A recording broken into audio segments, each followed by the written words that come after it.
Bugün mənim işim var, getməliyəm. Harada telefon?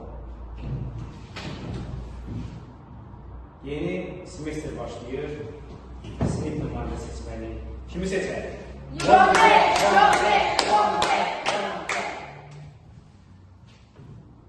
Yonqırı, gəl bura.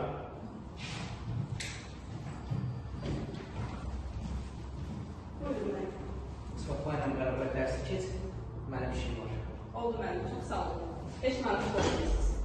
Kitabları yığışdırın, güləş yarışı edin.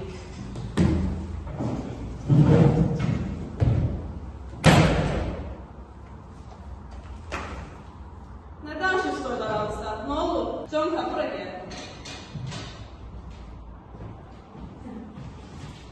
Nəyə hırıldıysan? Çıx bir dənə çubuq gətir mənə.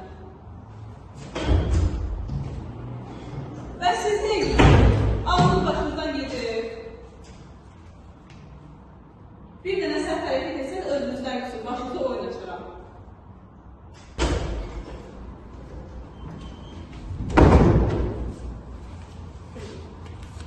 Bugündən sən nizam işlərinə baxasan. Bunu yadında saxla. O nə sinif nümayəndəliyi? Axmaq, heç görməmsən, o məktəbin yanında qolunda sarğı olanlar olur, gəlib gedənləri cızlandırılır, onu deyirəm. Onda mən nə olaram, sən nə olursan?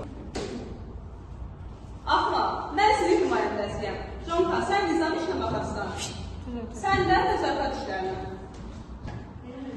Mənim vəzifələrim vəzifəndə yüksəkdir onda. Mən güləş yarışına qarşıyam.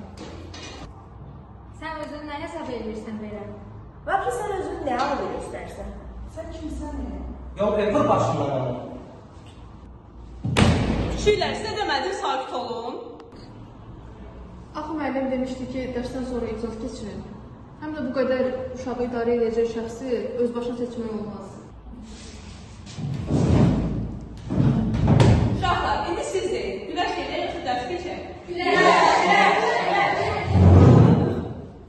Amma indi ilk növbədə sinif nümayəndəsi seçirik. Sofyanın sinif nümayəndəsi olan senlər əlini qaldırsın, baxın. Anladım. İndi məni istəyənlər əlini qaldırsın. Başa düşdür. Budur. Bugündən bizim sinif nümayəndəmiz Yoxnedir. Kim buna narazılıq verirsə o bizdən deyil. Jonka, hamını körpünün altına topla.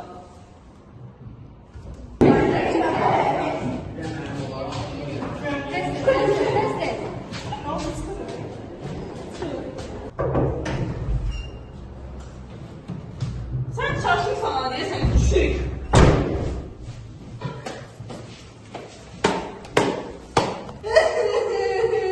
Gördünüz mü küçüklər? Sizə qarşı çıxanın başına nə gəldi?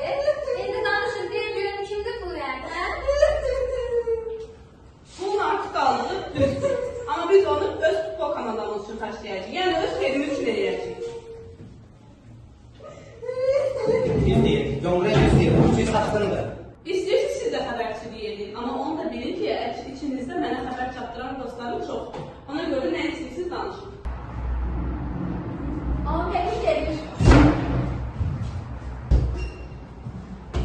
Buyurun. Ara! Oturun. Günləri Pedaqoji Universitetin sonuncu kurs tələbələri bizim məktəbə təcrübə üçün gəlir. Siz nümunəli sinif olduğu üçün rektordan xahiş elədim ki, bizə bir təcrübəsi müəllim versin. Bu xanım gəldi. Müəllim, bəs adi müəllimlə təcrübəçilər ilə fərqi nədir? Bunlar əslində bir-birindən fərqli anlayışlardır. Siz necə ki bir məktəbdə oxuyursunuz, mən də müəllim olmaq üçün universitetdə oxuyuram. Uşaqlar, toyuq yumurtanın üstündə yatan nə olur? Cücə! Bax, təsəvvür edin ki, mən o cücəyəm. Gördünüz də, Cücə müəllimə bizim sinifə təzə gəldi. Ona hədiyyə almalıyıq. Davay, bura pulları.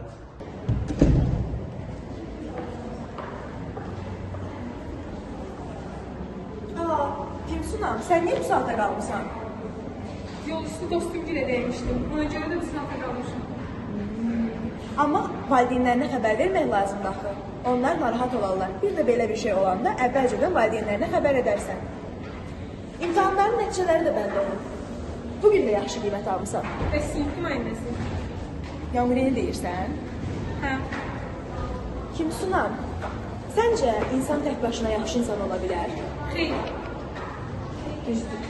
Yaxşı insan olmaq üçün ətrafdakıların köməyinə ehtiyac var. Yaxşı oxuyan uşaqlar və maddi imkanı yaxşı olan uşaqlar gərək elə olmayan yoldaşlarına qarşı utanma hissi olsun. Sinif otağını əvəz edən belə bir ambarda dərs oxuyan sizlərin həvəsinizin real olduğunu düşünürdüm. Amma bugün sinif nümayəndələri ilə iclasdan sonra o qədər məyus oldum ki, İnanmaq istəyirəm ki, bu bütün sinifin ortaq qərarı olmuyor. Sən niyə özünə nahar gətirməmsən? Bəlkə gələsən məndən yeyəsən? Xeyr, müəllim, mən gətirmişdim əslində özümə. Deməli, onda sən yaxşı uşaqsan. Öz yeməyi yoldaşlarınla paylaşırsan.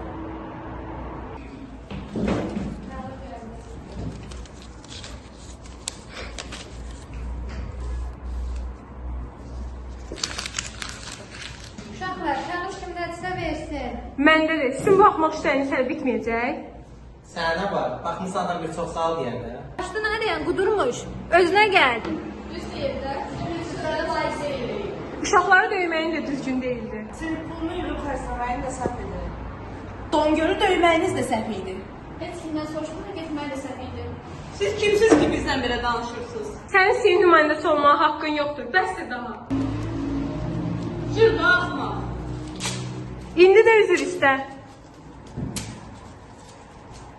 Bağışla. Əməlli üzr istə.